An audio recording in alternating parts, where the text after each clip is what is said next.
வணக்கம். சுப்பிரமணியம் யோகாமணி சேனலுக்கு உங்களை அன்புடன் வரவேற்கிறேன். இன்றைக்கி சமையல் குறிப்பில் நம்ம பார்க்க போகிறது நவரத்ன குருமா. எப்படி செய்கிறேன்னு பார்க்கலாம் வாங்க. அனைவருக்கும் அன்பு வணக்கம்.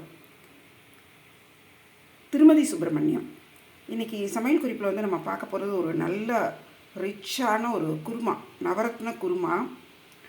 இது ஒவ்வொரு ஸ்டெப்பாக போகலாம். இப்போ நம்ம ஃபஸ்ட்டு இதுக்கு நான் என்ன செய்ய போகிறேன்னா, கொஞ்சம் முந்திரி பருப்பு, ஒரு 1/4 கப் வெங்காயம், ஒரு 5 பச்சை மிளகாய் எடுத்து வச்சுருக்கிறேன். இது எல்லாத்தையும் தண்ணி கொதிக்க வச்சு அதில் போட்டு கொஞ்சம் நல்லா வேக விட போகிறேன். அடுப்பில் ஒரு பேன் வச்சு இது மூணையும் போட்டு அதில் தண்ணி கொதிக்க விட்டுருக்கேன். இது மூணும் சேர்ந்து கொஞ்சம் நல்லா வேகட்டும். இது வெந்தோடனே இது தண்ணியை வடித்து ஆற வச்சு அரைக்க போகிறோம். பாருங்கள், வெங்காயம் நல்லா நிறம் மாறி வெந்துருச்சு. இது இப்போ இதை அடுப்பை அணைச்சிடலாம்.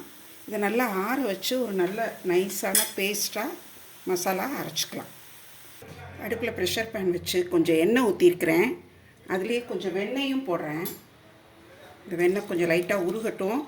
உருகினோடனே நம்ம தாளிக்க ஆரம்பிச்சிடலாம். ஹோல் ஸ்பைசஸ் எடுத்து வச்சுருக்கிறேன்.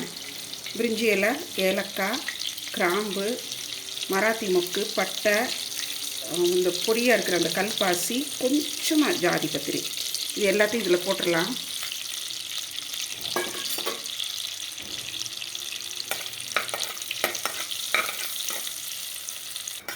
இந்த ஸ்பைசஸ்லாம் நல்லா பொரிச்சிடுச்சு. இந்த அரைச்சி வச்சுருக்கிற மசாலாவை அதில் ஊற்றிடலாம். இது நல்லா கொஞ்சம் கெட்டிப்படணும். இந்த எண்ணெய் பிரிஞ்சு கொஞ்சம் நல்லா கெட்டிப்படணும். கெட்டிப்பட்டோடனே கொஞ்சம் அடுத்தது நம்ம இஞ்சி பூண்டு விழுது சேர்க்கப்போம். ஒரு 1 டீஸ்பூன் அளவுக்கு இஞ்சி பூண்டு விழுது சேர்த்துருக்குறேன்.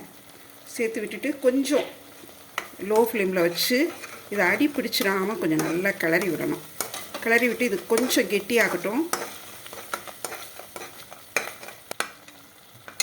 நல்லா கொதி வந்துருச்சு.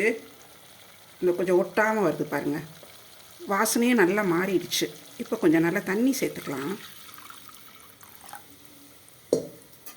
இதில் தண்ணி சேர்த்து இதை கொஞ்சம் நல்லா கட்டி இல்லாமல் கிளறி விட்டுட்டு நம்ம நறுக்கி வச்சுருக்கிற காய்கள் ஒன்றொன்னா எடுத்து சேர்க்குறேன். பாருங்கள்,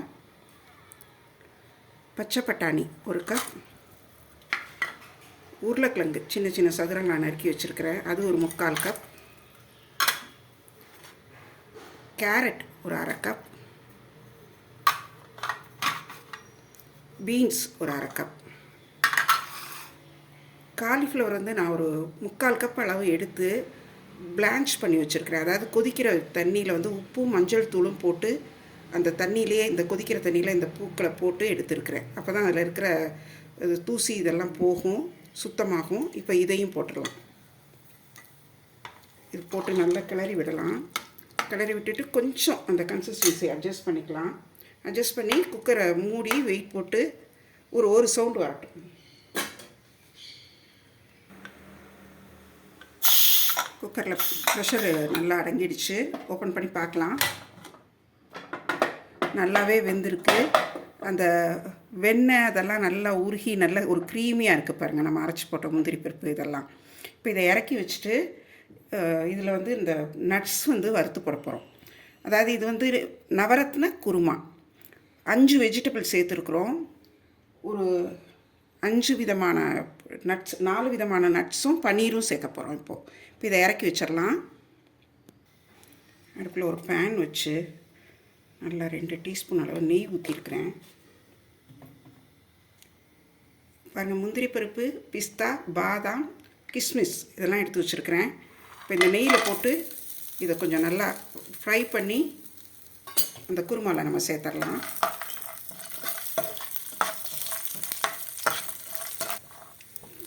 பார்த்தாலே உங்களுக்கு தெரியும், இந்த கிஸ்மிஸ்லாம் நல்லா பூரிச்சு வந்துருச்சு. இப்போ அதை அந்த குருமாவில் சேர்த்துடலாம்.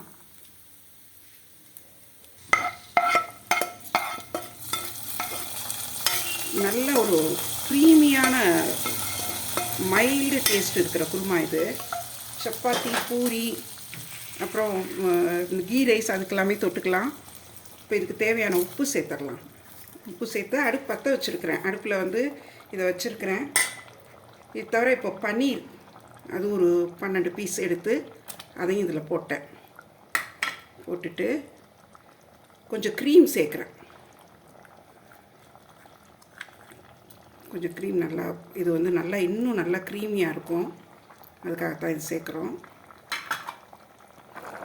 நவரத்ன குருமா நல்லா கொதி வந்துருச்சு, நல்லா சேர்ந்துருச்சு. இப்போ எடுத்து பரிமாறிடலாம். இதில் வந்து நீங்கள் விருப்பப்பட்டால் மாதுளம் பழங்கள், அப்புறம் அன்னாசி பழ க்யூப்ஸ் அதெல்லாம் சேர்க்கலாம். நான் அதை ஸ்கிப் பண்ணியிருக்கிறேன். நீங்கள் விருப்பப்பட்டால் அது மேலே தூவி பரிமாறுங்க. இப்போ எடுத்து நம்ம பரிமாறிடலாம். சுவையான நவரத்ன குருமா தயாராகிடுச்சு. சப்பாத்தி, பூரி, ஜீரா ரைஸ், கீ ரைஸ் எல்லாத்துக்கும் இது நல்ல பொருத்தமாக இருக்கும். இந்த குறிப்பு உங்களுக்கு ரொம்ப பிடிச்சிருக்கும். செய்து பாருங்கள், எப்படி இருந்துச்சுன்னு சொல்லுங்கள். இந்த வீடியோவை லைக் பண்ணுங்கள், ஷேர் பண்ணுங்கள். எங்கள் யோகாமணி சேனலுக்கு சப்ஸ்கிரைப் பண்ணுங்கள். நன்றி, வணக்கம்.